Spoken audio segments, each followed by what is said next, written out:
सीता माता को छुड़ाने के लिए हनुमान जी ने रावण की लंका का दहन किया था। आज हम उसकी कथा सुनेंगे। हनुमान जी माता सीता से लंका में अशोक वाटिका में छोटा रूप धारण कर मिले तथा सीता माता की आज्ञा से अपनी भूख मिटाने के लिए वाटिका से फल तोड़कर खाने लगे। तब वहां पर पहरा दे रहे राक्षसों ने हनुमान जी को देखा और उन्हें साधारण वानर समझकर उन्हें मारने के लिए दौड़ पड़े, परंतु हनुमान जी ने अपनी शक्ति का प्रयोग कर राक्षसों पर आक्रमण किया। कुछ राक्षस अपने प्राण बचाकर रावण के समक्ष पहुंचे तथा उन्होंने रावण को समाचार दिया कि एक वानर ने अशोक वाटिका को उजाड़ दिया है तथा बहुत से राक्षसों को भी मार दिया है। रावण यह समाचार सुनकर बहुत क्रोधित हुआ। तब रावण के पुत्र इंद्रजीत ने हनुमान जी को पकड़कर लाने के लिए रावण से आज्ञा ली तथा हनुमान जी पर ब्रह्मास्त्र से वार कर उन्हें बंदी बना लिया तथा सभा में ले गए। हनुमान जी रावण के सामने खड़े विचार कर रहे थे। समस्त लोगों को डराने वाला महाबाहु रावण हनुमान जी को सामने इस प्रकार निर्भय खड़ा देखकर क्रोधित हो गया।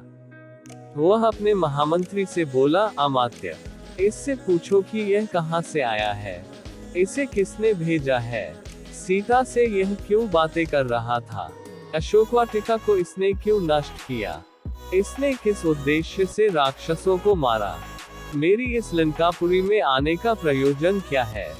उद्धरण रावण की आज्ञा पाकर मंत्री ने हनुमान जी से लंका में आने का कारण पूछा। तब हनुमान जी ने उत्तर दिया कि मैं श्री रामचंद्र जी का दूत हूँ और उनके ही कार्य से यहाँ आया हूँ।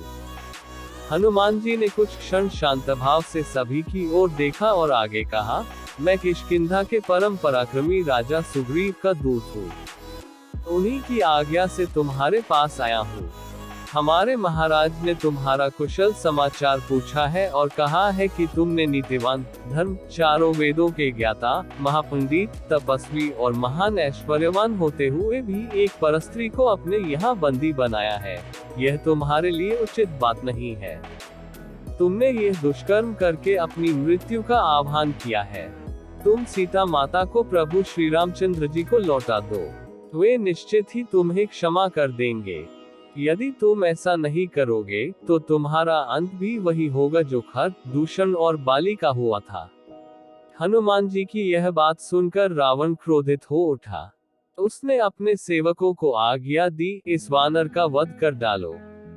रावण की आज्ञा सुनकर वहां उपस्थित विभीषण ने कहा, राक्षसराज, आप धर्म के ज्ञाता और राजधर्म के विशेषज्ञ हैं। दूत के वध से आपके पांडित्य पर कलंक लग जाएगा, इसलिए उचित अनुचित का विचार करें और दूत के योग्य किसी अन्य दंड की आज्ञा दें। रावण ने कहा, शत्रुसूदन, पापियों का वध करने में पाप नहीं है। इस वानर ने वाटिका का विध्वंस तथा राक्षसों का वध करके पाप किया है, इसलिए मैं इसका वध करूंगा। रावण की यह बात सुनकर उसके भाई विभीषण ने नम्रता के स्वर में कहा, हे लंकापति, जब यह वानर स्वयं को दूत बताता है तो नीति तथा धर्म के अनुसार इसका वध करना अनुचित होगा, क्योंकि दूत दूसरों का दिया हुआ संदेश सुनाता है। वह जो कुछ कहता है वह उसकी अपनी बात नहीं होती, इसलिए उसका वध नहीं किया जा सकता। विभीषण की बात पर विचार करने के बाद रावण ने कहा, तुम्हारा यह कथन सत्य है कि दूत का वध नहीं किया जा सकता, परंतु इसने अशोक वाटिका का विध्वंस किया है, इसका दंड तो इसे मिलना चाहिए। वानरों को अपनी पूंछ प्रिय होती है, इसलिए मैं आज्ञा देता हूँ कि इसकी पूंछ रुई और तेल लगाकर जला दी जाए, ताकि इसे बिना पूंछ का देखकर लोग इसकी हंसी उड़ाए और यह जीवन भर अपने कर्मों पर पछताएं। रावण की आज्ञा से राक्षसों ने हनुमान की पूंछ को रुई और पुराने कपड़ों से लपेटकर उस पर बहुत सा तेल डालकर आग लगा दी। जैसे जैसे राक्षस हनुमान जी की पूंछ पर कपड़े लपेट रहे थे, वैसे वैसे हनुमान जी भी अपनी पूंछ बांधते जा रहे थे। अंत में उनकी पूंछ को आग लगा दी गई। पूंछ के जलते ही हनुमान जी ने अपने सारे बंधन तोड़कर ऊंची छलांग लगाए और रावण की सोने की लंका जला दी। संपूर्ण लंकापुरी में केवल एक भवन ऐसा था जो अग्नि के प्रकोप से सुरक्षित था, और वह था नीतिवान विभीषण का प्रासाद। लंका को भस्म कर हनुमान जी ने लंका के समुद्र में अपनी पूंछ की आग बुझाई और पुनः अशोकवाटिका में सीता के पास पहुँचे। उन्हें सादर प्रणाम करके बोले, हे माता, अब मैं यहाँ से श्री रामचंद्र जी के पास लौट रहा हूँ। रावण को और लंकावासियों को मैंने प्रभु राघव शक्ति का थोड़ा सा आभास करा दिया है। अब आप निर्भय होकर रहें। अब शीघ्र ही प्रभु श्री रामचंद्र जी वानर सेना के साथ लंका पर आक्रमण करेंगे और रावण को मारकर आपको अपने साथ ले जाएंगे। विशाल सागर को पार करते हुए हनुमान वापस सागर के उस तट पर पहुंचे जहां प्रभु श्री राम जी थे।